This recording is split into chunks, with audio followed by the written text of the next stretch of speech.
Hello, everyone. I'm delighted to host this in conversation for the 2021 Big Walls and Windows project at Camberwell College of Art. My name is Daniel Sturgis, and I'm the Professor in Painting at Camberwell UAL. I'm joined here today by Juan Bolivar, Lecturer in Painting, Sarah Savage, BA Painting student who is the brilliant winner of this year's project, Stephanie Nebier from Liquitex, and Lizelle Thomas from Cass Arts, who are our generous sponsors.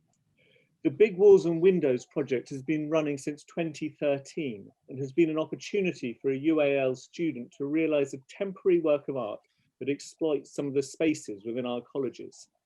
In 2020, we were delighted to expand the project from CSM to Camberwell, and we look forward to both of these projects opening this year. So let's kick off a conversation with you, Sarah. Tell us a little bit about your proposal and what made you apply for the Big Walls and Window project. Right, Dan, thank you for that introduction. My project is about travel and about the journeys that we see through the traveling we take to and from places. And these signs almost become like symbols of belonging to a place, and how they become like a shared knowledge or a shared understanding. So then it becomes almost like a universal symbol of something. So I wanted to take this journey that you see, these different signs, and almost compact them into one, so that visually you see an entire journey in one image. So it's almost like a one conclusion almost of an entirety. And I guess I applied for it, just to explore the possibilities that you could have with murals and with such a space, like, the scale that you can work at and the opportunity that it can bring to the supply of materials and equipment. Can you tell us about some of the artists that you're interested in, and if you see a connection between your wall painting and how some of those artists work? Well, one thing I noticed was that I went to a couple of Bauhausian lectures during the 100 Years conference there last year.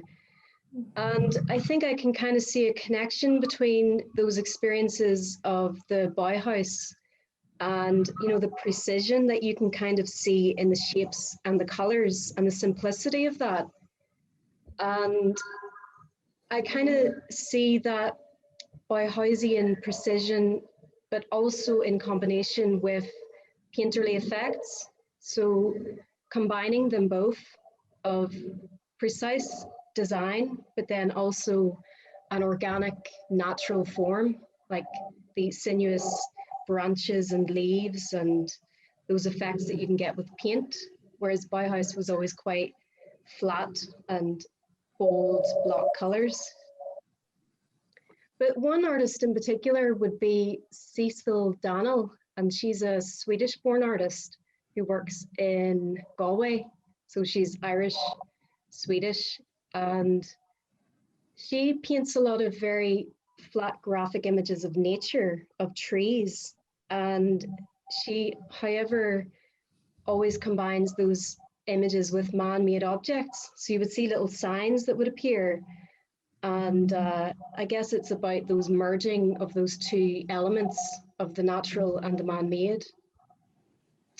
That's great, Sarah. Thank you. And good to see you. Congratulations again. Some of your recent work is quite ambitious in its scale. And I was just wondering, was part of the appeal of this project being able to have this big wall for yourself, or the idea of like working directly onto the wall? Well, I guess you could say not so much ambition, but more to do with how you can maybe not understand, but acknowledge the environment that other people walk in and work in, as well as be inspired by.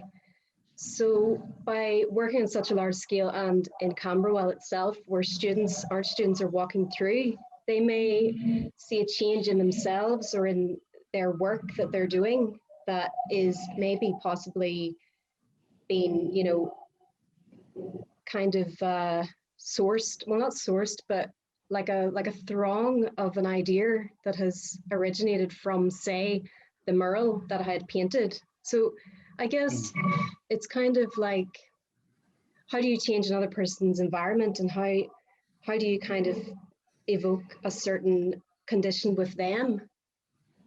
And yeah, even here at home, like I've painted my walls that are almost like Caribbean mountains.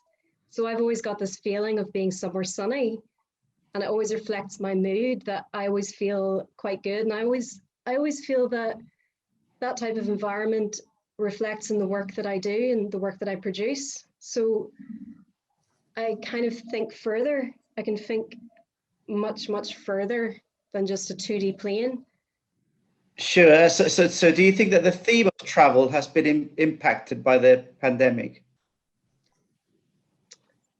I think in ways that, because everything has become stationary, like the whole world has come to a standstill, that even the image itself, for it being a stationary image, but yet about travel, you can kind of see that it almost becomes an image of nostalgia, or an image of maybe longing for that sense of being able to travel to, say, a sunny place, like, you know, the Caribbean, or even Australia, or, you know, somewhere like that.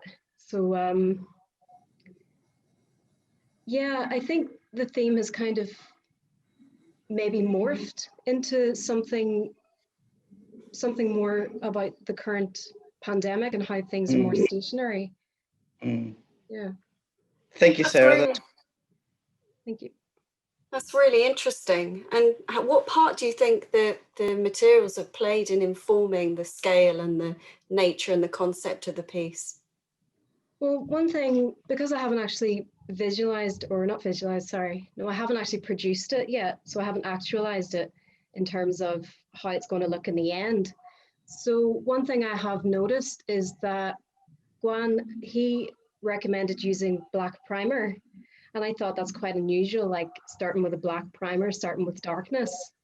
But then when I actually think about the whole concept of the things that are happening today, and like I was just saying, like things are basically, they have stopped in terms of traveling. So with the painting being quite colorful and quite bright, it's almost like there is a progression of the looking forward to, of traveling again and being able to go to and from places.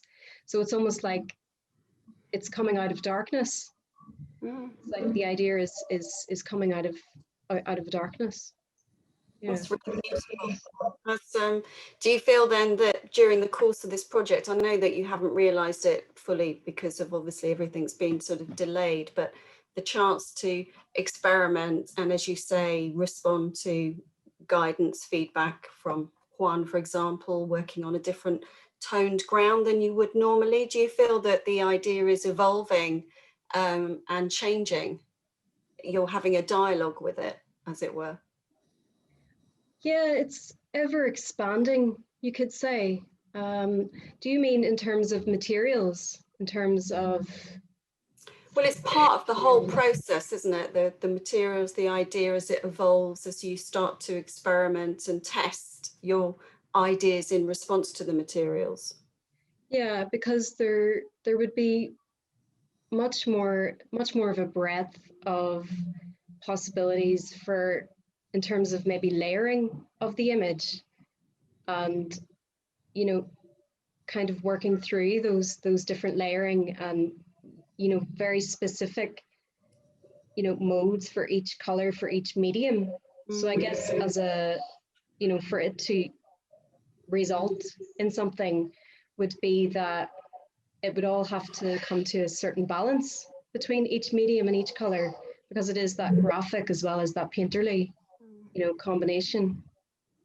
Yeah, I'm not sure if that answers your question. I'm sorry. No, it does beautifully. It's really interesting because obviously what was anticipated in the development of this project has altered, obviously, because of circumstances, and yet the continuity and the dialogue that you're creating still evolves. And it's really interesting to learn about this as you're working on this piece. Thank you. Yeah, it has been a challenging year. So I was thinking, what are some of the challenges that you face in making this piece? I guess getting the precise lines and maybe even trying to get the perfect circle that represents the tunnel, or even be over painting certain layers that I realized I needed, so I wouldn't be able to reverse them. You know, there are very forward-thinking things that I can only imagine because, you know, of certain things, like, you know, not being able, like I only just got my equipment sent over from London there just like a few days ago, so I'm only able to start experimenting with my paints and stuff now. So that was one, you know, one of those standstills that has, you know, hindered that progress. So I'm not sure if I can really fully answer that, like, as of yet. Yet. Yeah. And I suppose once it is complete, how do you hope that the passing public are going to respond to the work? I think that because it's their environment, you know, you know, they will be the ones experiencing it. You know, it almost becomes their emotion and their response. So I really hope that it will maybe remind people that although there is so much happening today in terms of the fear and the anxiety of traveling and going to and from places, home and work and school, you know, I hope that it'll bring that sense of one day, you know, not having any of that fear or anxiety, and that will, you know, almost evaporate and become a memory. Yeah. Yeah, that sounds amazing. Yeah. Yeah, that's a really, really beautiful way of explaining it, actually, Sarah. Thank you. I mean, it feels a bit premature, really, but I'm curious to know whether you feel that this whole experience does prepare you well for future possible site-specific, large-scale public pieces. Yeah, I think that it'll definitely help me to think more about, first of all, like the fact that it's not my piece of work that will be going there, but also everybody's, because I have to think about the people who will be walking through there. And for things such as like time frames, having to work within a specific time frame is something that has to be considered. So I think that all those like challenges that I'll face, you know, in the coming weeks will definitely help gear me for that type of work. Yeah. Yeah, definitely. I mean, they'll give you a much clearer idea, I suspect, of, you know, what the challenges are that, you know, Lisa was asking in terms of working to a time frame, which normally isn't something that's necessarily imposed on your studio practice. Yeah, like even at home, like sometimes I can come back to a painting year after year, and eventually I get to the point where I know it's finished and I don't have to work on it anymore.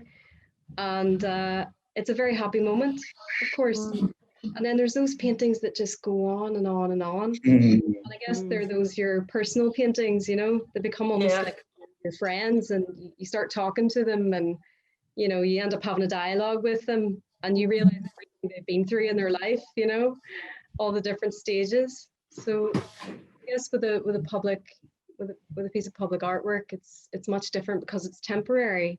You know that it will be taken down and that someone else will kind of take over in the next year, in the following year. So there's that temporality.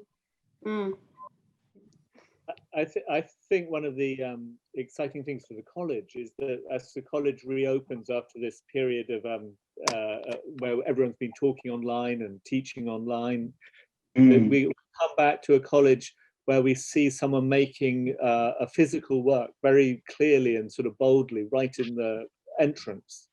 And I think the physicality and the material qualities that you've been talking about and thinking about will be welcome for everyone, for the not so in a way the careful way that you describe the artwork being for a different audience, or for not just for yourself but for an audience, is also within the making of it, that it's for other people to see that materiality again, which I think is a thing that people have been craving. That's very true. Yeah. I don't know if there are any other questions, but that anyone would like to ask at the moment. But I've been really taken by the care and precision with which you've answered the ones that we've given you, or that have been asked. Thank you, Dan. Really insightful, really interesting. Thank you, Sarah. So Good, I'm excited glad. to see it. It's great. Yeah, I'm looking forward to producing it. So we don't have long to wait before we see it. So we're looking forward to it enormously, and it will be wonderful to see it being made, but also to see it once it has been made.